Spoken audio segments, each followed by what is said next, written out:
Uhlmann reporting for TTN-HD Production Live here at RAINDANCE Toronto with Leo Scherman. What inspired you to get into the business? I think it was mostly because I'm inherently a creative person. That's what I do.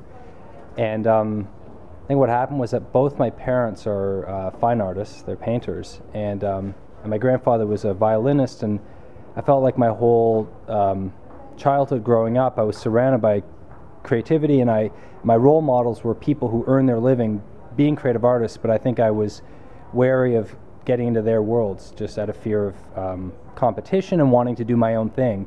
And so filmmaking just, you know, it's a bit of all those things. It includes writing, it includes being visual, but it was unique to what I could offer. So I never felt direct. I always felt like it could be my own thing, and it was something that I grew up in my house. Everybody loved films, great films. So I felt like, yeah, like I said, I could make it my own, and I could exercise the things that I was aware of growing up.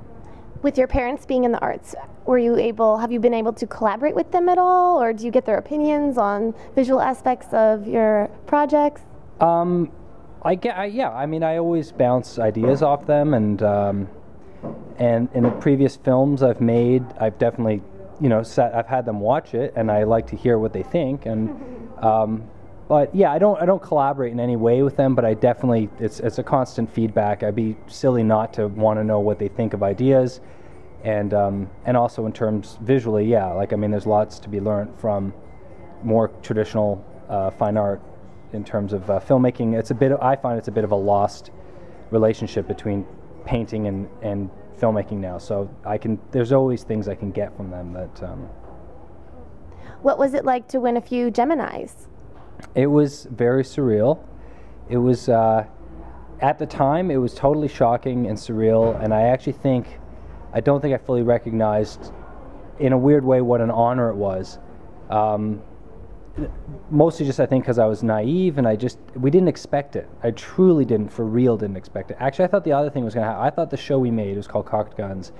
I thought when I entered the show, I figured, if anything, this is going to make me a lot of money, and be popular, and critics won't like it, and it won't, but I'll buy a house with it. And it was the opposite, where it didn't rate particularly well, and it got canceled after one season, but it was very well critically received, and it won multiple Geminis. So I just didn't expect it. So I think it was so shocking, and then it sunk in. I was very honored. What other projects have you been most proud of? I guess overall, I made a film, my first film, called White Knuckles, when I was 28. It's a feature. It's a very small budget. I have to admit, I'm very proud of the fact that I accomplished it when I did, and it was a huge undertaking. And I watched it the other day because I was trying to update my reel, and it's been years now. I made it in 2004, and I watched it, and I realized though that there's a ton of problems with it. There's, you know, most of it's borderline embarrassing to me now, but there were things in it that I could see that I've been working on since, and sequences, scenes that I thought, you know, like, shit, that I did something there. And so I'm proud of having done it, and I'm proud of pieces of it.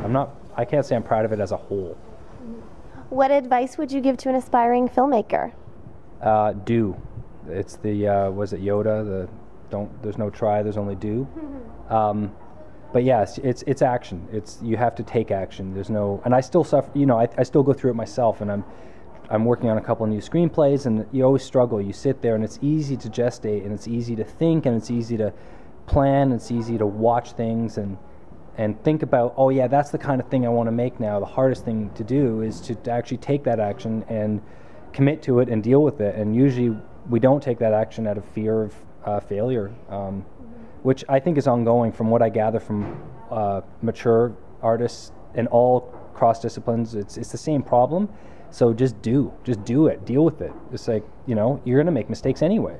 And if you do it, then you can deal with that and move forward. And I mean, nothing will come in, particularly in film too. Like, it's not like you actually have to make the thing, because it's sort of a philosophical idea. You can't call yourself a director or a producer if you don't direct and produce. You can call yourself a novelist if you write a novel, even if nobody read it. In theory, you could still say, I'm a novelist, but you can't say that about being a filmmaker if you don't actually make a film. You can't, you know, you can call yourself a screenwriter and not sell a screenplay, but you can't call yourself a filmmaker if you didn't make a film. So you have to. You have no choice. What are your goals for the future? My goals for the future are to, I'm really pushing to try to make my films, which I think everybody always is. So I've had opportunities to make films for other people, meaning I didn't really have ultimate creative control, and those were great experiences. And I've been directing a lot in television and writing a lot in television, which I've very much enjoyed, and I've learned so much doing. But I find I'm just now, all I want to do is make films that are representative, I think, of what I am as a creative artist. That doesn't mean I have to be the boss of everything. It doesn't mean I have to have, you know, final cut. It just means that I want to start making films that I think are more somehow representative of me, and you know. Is there a specific genre that you're most interested in working in? Yeah, I've increasingly been gravitating to just to the, let's say the umbrella term would be suspense, because that can mean, it could be a horror, it can be a thriller, it can be a mix of two, it can be action, it can be crime, but I tend to like that world. Even if there's humor in it, I like comedy, so even if there's humor in it, but I think it might be a formal thing too, and a tonal thing. I really like the feeling of what a suspense film offers. I don't know why. It reminds me of like music that I like. It's weird. And where's the best place to find out more information on you and your projects online? The IMDb. Now that we're doing this interview, I have to update my Wikipedia. I have to do a whole online blast. It's kind of bad, but yeah, I mean, you know, I think IMDb is generally kept up to date, and I will fix that so that it is more accurate. I'm glad I could help you with that. Well, thank you so much, Leo, and congratulations on all of your success, and best of luck with your upcoming projects. Thank you very much. Appreciate it. I'm Katie Uhlmann reporting for TTN-HD Production Live here at RAINDANCE Toronto.